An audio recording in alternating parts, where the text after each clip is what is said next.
నమస్తే, welcome to our channel. Tamil Nadu ముఖ్యమంత్రి స్టాలిన్ నేతృత్వంలో నిన్న డీలిమిటేషన్కి వ్యతిరేకంగా ఒక మీటింగ్ జరిగింది. మరి ఈ మీటింగ్కి తెలంగాణ ముఖ్యమంత్రి రేవంత్ రెడ్డే కాకుండా బీఆర్ఎస్ కీలక నేత కేటీఆర్ గారు కూడా వెళ్ళడం జరిగింది.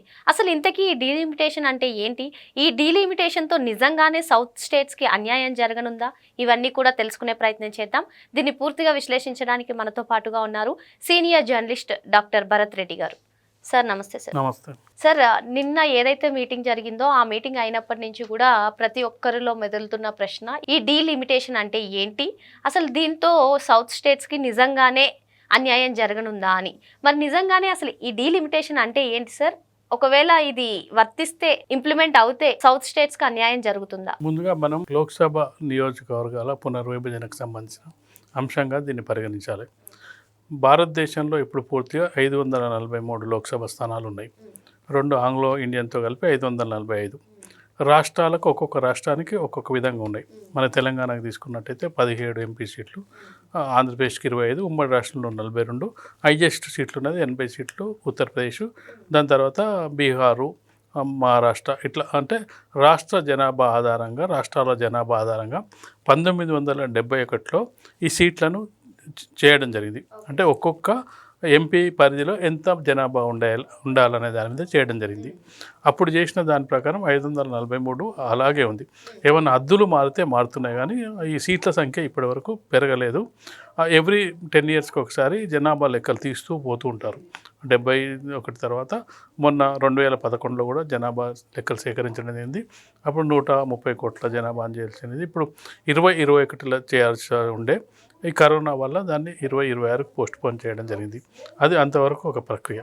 అయితే ఇప్పుడు సీట్ల సంఖ్యను పెంచాలంటే జనాభా పెరుగుతున్న దృష్ట్యా సీట్ల సంఖ్యను కూడా, ఎంపీ సీట్ల సంఖ్యను కూడా పెంచాల్సిన అవసరం ఉంది. ఎందుకంటే గతంలో 10-15 లక్షలు ఉన్న జనాభాకు ఒక ఎంపీ ఉంటే ఇప్పుడు అక్కడ 20 లక్షలు అయి ఉంటారు, 25 లక్షలు ఉంటారు. అంటే దీన్ని గుర్తించి ఒక పరిధిని పెట్టుకొని 10 నుంచి 15 లక్షల, 20 లక్షల పరిధిని పెట్టుకొని పెంచాలనేది ఒక ప్రతిపాదన. అయితే ఆ ప్రతిపాదనలు ఇప్పటివరకు కేంద్ర ప్రభుత్వం నుంచి ఎలాంటి సూచన కానీ, ఎలాంటి నోటిఫికేషన్స్ కానీ ఏవి రాలేదు. అంటే సౌత్ ఇండియా వాళ్ళ ఆర్గ్యుమెంట్ ఏంటంటే, ఇక్కడ కనుక 1971 జనాభా ప్రకారమే డీలిమిటేషన్ ప్రక్రియ చేయాలి. ఇప్పుడు కొత్త జనాభా లెక్కల ప్రకారం చేయకూడదు. ఎందుకు చేయకూడదంటే, కేంద్ర ప్రభుత్వం భారత ప్రభుత్వం ఇచ్చిన పిలుపు మేరకు జనాభాను నియంత్రించాల్సిందిగా భారత ప్రభుత్వం ఇచ్చిన పిలుపును అందుకొని దక్షిణాది రాష్ట్రాలు కుటుంబ నియంత్రణను పాటించడం జరిగింది. ఏదైతే నార్త్ ఇండియా వాళ్ళు కుటుంబ నియంత్రణను పాటించలేదు కాబట్టి వాళ్ళ జనాభా పెరిగింది, మా జనాభా తగ్గింది. కాబట్టి ఇప్పుడు ఈ డీలిమిటేషన్ చేసినట్టయితే, జనాభా ఆధారంగా చేసినట్టయితే మాకు సీట్లు తగ్గుతాయి, వాళ్ళకు సీట్లు పెరుగుతాయి అనేది ఇప్పుడు స్టాలిన్ నేతృత్వంలో దక్షిణాది రాష్ట్రాలకు అన్యాయం జరుగుతుందని పెట్టుకున్న మీటింగ్ యొక్క దాని అర్థం. అయితే ఇప్పుడు మనకు డీలిమిటేషన్కి సంబంధించి అయితే వీళ్ళ అనుమానాలు ఏంటంటే, 543 సీట్లకు గత లోక్సభ ఉండే, ఇప్పుడు కొత్త లోక్సభ కట్టడం జరిగింది. అది 888 సీట్లకు పెంచుతూ కట్టడం జరిగింది. అంటే మీరు సీట్లు పెంచడానికే దీన్ని కొత్త లోక్సభ కట్టారు అనేది ఆర్గ్యుమెంట్. ఫ్యూచర్లో ఎప్పుడైనా ఒకసారి బిల్డింగ్ కడుతున్నప్పుడు ఫ్యూచర్ అవసరాలను దృష్టిలోనే కడతారు. మనం ఇల్లు కట్టినా ఇంకొక ఫ్లోరో మనం వేసుకుంటాం, మళ్ళీ కడదామా అని చెప్పి. కాబట్టి దాన్ని దృష్టిలో పెట్టుకొని కట్టడం జరిగింది. అయితే ఇప్పుడు ఇవన్నీ కూడా ఏంటంటే, ఎన్డీఏ కూటమిలో లేని ప్రతిపక్ష పాత్రలో ఉండి బీజేపీని వ్యతిరేకించిన పార్టీలు మాత్రమే పెట్టుకోవడం జరిగింది. అనుకూలంగా ఉండే పార్టీలు ఇప్పటివరకు నిర్ణయం తీసుకోకపోవడానికి కారణం ఏంటంటే, ప్రభుత్వం నుంచి ఎలాంటి ప్రకటన రాలేదు. కాబట్టి ఇది పునర్విభజనకు సంబంధించిన అంశంగా మనం చూడొచ్చు. ఇంకా మనం చూసుకున్నట్లయితే ప్రస్తుతం గట్టిగా వినిపిస్తున్న వార్త, ఈ డీలిమిటేషన్ మీద ఏపీ ముఖ్యమంత్రి చంద్రబాబు నాయుడు గారు స్పందించట్లేదు అని. ఆయన ఎందుకని స్పందించట్లేదు మరి? అంటే ఆలు లేదు చూలు లేదు కొడుకులింగం సోమలింగం అన్నట్టు ఒకవేళ కేంద్ర ప్రభుత్వం ఒక నిర్ణయం తీసుకొని మేము ఈ ప్రాతిపదికన డీలిమిటేషన్ చేస్తామని చెప్పి వాళ్ళు ప్రకటించినప్పుడు బాబు గారిది స్టాండ్ అని తెలుస్తుంది. ఇప్పుడు ప్రభుత్వం నుంచి ఎలాంటి రాలేదు, మేము 71 లెక్కల ఆధారంగా తీసుకుంటామా లేదంటే 26 లెక్కలను ఆధారంగా తీసుకుంటామా అని ఇప్పుడు ఒకటి ప్రకటన చేయలేదు. లేదా అట్లీస్ట్ అది చాలా పెద్ద ప్రాసెస్ ఉంటుంది. అంటే ఇంత ఈజీగా అయిపోయేది ప్రాసెస్. దానికి ఒక కమిషన్ ఏర్పాటు చేయాలి, ఒక చీఫ్ జస్టిస్ నేతృత్వంలోనో లేకపోతే ఒక ఇంటెలెక్చువల్స్ నేతృత్వంలో ఒక 10 మంది ఇంటెలెక్చువల్స్తో కలిపి ఎందుకంటే మొన్న జమిలీ ఎన్నికలకు సంబంధించి కూడా మాజీ రాష్ట్రపతి రామ్నాథ్ కోవింద్ నేతృత్వంలో ఒక కమిటీని ఏర్పాటు చేయండి. ఆ కమిటీ అందరి అభిప్రాయాలు సేకరించి ఒక రిపోర్ట్ ఇవ్వడం జరిగింది. వీళ్ళు ఒక కమిటీ ఏర్పాటు చేసిన దాని తర్వాత డిలిమిటేషన్ మీద ఆ కమిటీ సూచనలు సలహాలు ఏ విధంగా చేస్తే బాగుంటుంది అని చెప్పి ఆ కమిటీ రికమెండేషన్స్ చేస్తుంది. ఈ డీలిమిటేషన్ చేయాలనుకుంటే ఈ పాయింట్ తీసుకోండి, జనాభా లెక్కలు తీసుకుంటారా లేకపోతే రాష్ట్రాన్ని యూనిట్గా తీసుకుంటారా, ఎట్లా తీసుకుంటారా అని చెప్పి వాళ్ళు ఒక ప్రతిపాదన తీసుకొస్తారు. ఆ ప్రతిపాదన చేసే ముందు అన్ని రాజకీయ పార్టీలను సంప్రదిస్తారు, అన్ని రాష్ట్రాల ముఖ్యమంత్రులతో మాట్లాడతారు. మొత్తం అందరితో మాట్లాడిన తర్వాత వాళ్ళు ఒక నివేదిక తీసుకొచ్చి ఆ నివేదికను కేంద్ర ప్రభుత్వానికి సమర్పిస్తారు. కేంద్ర ప్రభుత్వానికి సమర్పించిన తర్వాత ఆ వచ్చిన నివేదికను పార్లమెంట్ ఉభయ సభల్లో లోక్సభ రాజ్యసభలో చర్చించిన తర్వాత ఈ అంతా అభ్యంతరాలు ఉంటే అభ్యంతరాలని కూడా ప్రతిపక్షాలను ఏమైతే వాటిని కూడా పరిశీలించిన తర్వాత చివరికి లోక్సభ రాజ్యసభ ఆమోదం పొందిన తర్వాత రాష్ట్రపతి సంతకం తర్వాత అది బిల్లు ఆమోదం. అంటే ఇంత పెద్ద ప్రాసెస్ ఉంటుంది. అంటే ఎలాంటి ప్రాసెస్ లేకుండా వీటిని కంటిన్యూ చేస్తున్నారు అనేది దాంతో ఇప్పుడు ఎందుకు అవసరం లేదు, ఇప్పుడు అది ఏది లేనప్పుడు ఎందుకు స్పందించాలని చెప్పి బాబు గారి ఆలోచన కావచ్చు. దాంతోపాటు భాగస్వామ్య పక్షం ఇప్పుడు వాళ్ళ కేంద్ర మంత్రి క్యాబినెట్లో ఉన్నారు. ఆయన క్యాబినెట్ మినిస్టర్ అంటే మిగతా మంత్రులకు ఎంత హోదా ఉంటుందో ఆయనకు కూడా అంతే ఉంటుంది. ఆయన చెప్తాడు కదా, ఒకవేళ ఇట్లాంటి ప్రతిపాదన వచ్చినట్టయితే మనం వ్యతిరేకించాలను అనుకూలించాలను. అంటే అలాంటి ప్రతిపాదనలు ఏమీ లేవు. అయితే ఇప్పుడు మనకు కొత్త చర్చ ఏంటంటే ఇప్పుడు పునర్విభజన అనేది దీనికి కాకుండా 33% మహిళలకు ఆల్రెడీ అయిపోయింది, చట్టం అయింది. రాజ్యసభ ఆమోదించింది, లోక్సభ ఆమోదించింది, రాష్ట్రపతి కూడా సంతకం చేయండి. మరి 33% రిజర్వేషన్స్ మహిళలకు ఎక్కడి నుంచి ఇవ్వాలి?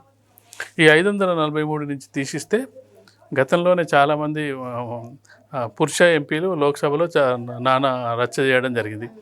వాళ్ళకి ఇవ్వద్దని చెప్పలేదు, ఏదో సబ్ కోటా ఇవ్వాలని అది చెప్పి దాన్ని చింపడం జరిగింది. దానికి మన్మోహన్ సింగ్ అప్పుడున్న ప్రధానమంత్రి ఏం చెప్పాడంటే, సరే మీ సీట్లు మీకే ఉంటాయి, అదనంగా 33% వాళ్ళ కోసం మనం కేటాయిస్తామని చెప్పడం జరిగింది. అంటే ఇప్పుడున్న 543 మంది ఇప్పుడున్న ఎంపీలు కంటిన్యూ అవుతారు. 33% రిజర్వేషన్స్ కొత్తగా నియోజకవర్గాలను ఏర్పరిచి ఇద్దామన్నారు. ఇప్పుడు అందుకోసం చేసిందా ఇప్పుడు 850 మంది అనేది తెలియదు. ఇప్పుడు మహిళలకు రిజర్వేషన్ ఆల్రెడీ బిల్ పాస్ అయిపోయింది. ఖచ్చితంగా ఆ 33% రిజర్వేషన్ అమలు చేయాలి. అసెంబ్లీలో కానీ లోక్సభలో కానీ అమలు చేయాలి. అమలు చేయాలంటే ఎట్లా చేయాలి? ఉన్న సీట్లను లాక్కొనైనా చేయాలి, లేకపోతే కొత్తగానే క్రియేట్ చేయాలి. కొత్తగా క్రియేట్ చేస్తే ఎవరికేం ప్రాబ్లం ఉండదు. ఎందుకంటే మా సీటు పోతలేదు కాబట్టి ఎవరేం పట్టించుకోరు. అలాంటి సందర్భంలో అది రాష్ట్రం యూనిట్గా చేస్తారు. అంటే ఇవన్నీ ప్రతిపాదనలు. ఏది ఏమైనా నెక్స్ట్ జనరల్ ఎలక్షన్స్ కల్లా మహిళలకు 33% రిజర్వేషన్ ఇవ్వాల్సిందే. అది ఎందుకంటే అది చట్టం అయిపోయింది, ఆల్రెడీ రాష్ట్రపతి సంతకం కూడా అయిపోయింది. కాబట్టి దాన్ని దృష్టిలో పెట్టుకొని చంద్రబాబు నాయుడు గారు మాట్లాడకపోయినా, పవన్ కళ్యాణ్ ఏం నష్టం లేదని చెప్పినా, ఇవన్నీ ఏంటంటే వాటిని దృష్టిలో పెట్టుకోవడమే జరుగుతుంది. ఎందుకంటే ఇప్పటికీ ఎలాంటి ప్రతిపాదనలు లేవు.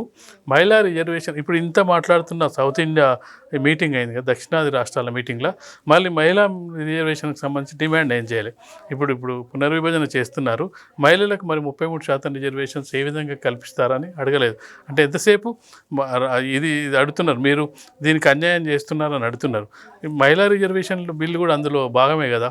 కాబట్టి ఇదంతా ఏంటంటే రాజకీయంగా ఎవరికి వాళ్ళు పై ఎత్తులు సాధించడానికి ఉపయోగపడుతూ ఉంటుంది. కానీ భయం ఒకటి, అంటే నిధులు ఎక్కువ నార్త్ ఇండియాకి వెళ్తాయి, సౌత్ ఇండియాకు రావు, ఎక్కువ నియోజకవర్గాలు జనాభా ఆధారంగా ఇస్తున్నట్టయితే అనేది ఇప్పుడు కూడా ఒక ఆరోపణలు ఉంది. సౌత్ నుంచి నిధులు ఇన్ని వెళ్తే నార్త్కు ఎక్కువ ఇస్తున్నారు. సౌత్ అంటే ఎప్పుడైనా అది రాజ్యాంగంలో రాయబడింది. నిధులు అన్ని రాష్ట్రాల నుంచి సేకరించిన తర్వాత వాటా ఉంటుంది. ఆ వాటా గతంలో కాంగ్రెస్ పార్టీ ఉన్నప్పుడు 32% ఉండే. బీజేపీ ఎన్డీఏ ప్రభుత్వం వచ్చిన తర్వాత దాన్ని 42% ప్రతి రాష్ట్రానికి నువ్వు అడిగినా అడగకపోయినా ఇస్తారు. మిగతా వాళ్ళ దగ్గర ఉండే 58% ఎవరు ఎక్కువ, ఇప్పుడు ఇంట్లో తండ్రి అంటే చిన్న కొడుకు పెద్ద కొడుకు ఒకలా ఉండరు. కొంత ఎవరికి బాగాలేకుంటే వాళ్ళకి ఇచ్చే ప్రయత్నం కొన్ని రాష్ట్రాలు వీక్ ఉంటాయి, వాళ్ళకి ఫైనాన్షియల్ అసిస్టెన్స్ ఉండదు, వాళ్ళకు రెవెన్యూ ఉండదు. ఇట్లాంటి రాష్ట్రాలకు కేంద్ర ప్రభుత్వం చేయాలి. అందులో రాజకీయాలు ఉంటాయి. వాళ్ళు రాజకీయ అవసరం ఉన్నప్పుడు బీహార్కి ఇవ్వడం ఇట్లాంటివి ఆరోపణలు ఉంటాయి. కానీ మొత్తానికి ఏంటంటే ఈ 42% అనేది ప్రతి రాష్ట్రానికి ఇవ్వాల్సిందే. కాబట్టి ఇప్పుడు వాళ్ళు పెట్టిన మీటింగ్ ఇప్పుడు పెట్టడం వల్ల అంత ఉపయోగం ఉంటుందా ఉండదా అంటే, అందుకే బాబు గారు మాట్లాడకపోవడానికి కారణం అంటే ఇప్పుడు ఎలాంటి ప్రతిపాదన లేకుండా మనం దాని మీద ఇప్పుడు క్వశ్చనే లేకుండా ఆన్సర్ ఎట్లా రాస్తాం? వాళ్ళు క్వశ్చన్ ఇస్తే దానికి ఆన్సర్ చెప్తాడు. ఒక ప్రతిపాదన వస్తే దీని మీద మీ అభిప్రాయం ఏంటంటే చెప్తాడు. అక్కడి నుంచి ఏం ప్రతిపాదన రాకుండా ఎవరు మాట్లాడినా ఇదేంటంటే అపోజిషన్ పార్టీస్ మీటింగ్గా మిగిలే అవకాశం అయితే కనిపిస్తుంది. సార్ విశ్లేషణతో డీలిమిటేషన్ అంటే ఏమిటి, దాంతో ప్రయోజనం ఉందా లేదా సౌత్ స్టేట్స్కి అనేది క్లియర్గా అర్థమవుతుంది. Thank you.